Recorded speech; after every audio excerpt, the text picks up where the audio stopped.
Ayan, ito na naman po ang inyong likod, si Kuya Leo. I-interviewin ko naman ngayon ang sila pastor sa sa kanilang masasabi sa sa mga maiwan nating kapatiran dito. Yan, mga message. Pastora, message niyo po sa mga maiwan natin. Sa isang taon na po message. Sa isang taon na siya mag-message kasi babalik pa daw kami. Ayan, sila Arshel. Next year na ako magme-message kasi babalik pa ako rito. Babalik ka pa din. Ako din, may next year na rin ako mabibideo, babalik pa rin ako. Ayan. Ayaw, kaway, Alan, kaway. Hello, yan, si Alan. O, Lalang. O, Dave.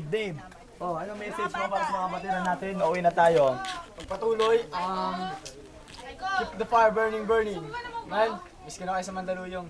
Okay, uuwi na kami. Uuwi na kami mamaya. Yan, si Maan. Ayan, si Ma'am Stin, tsaka si Lalang, si Maan. Ano ang sabi ninyo? Mamimiss namin kayo. Sana lagi kayo mag-iingat. Hintayin nyo kami, babalik kami Next dito. year ulit. Okay. Dito tayo sa kusina. Sa may kusina. Ayan, si Ate Cherry ay nagpe-prepare ng pagkain, mga relief foods para mamaya.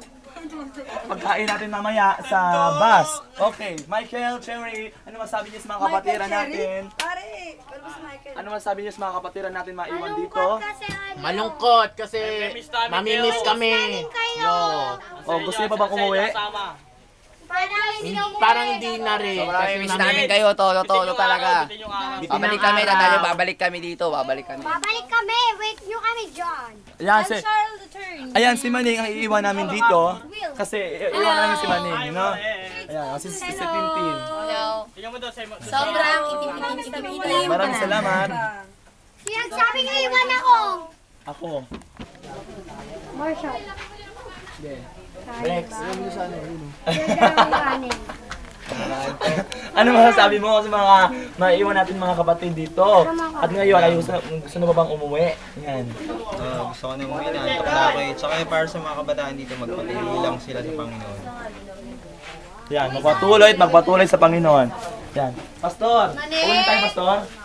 Uwi na po kami, salamat sa Panginoon at nakasurvive kami dito.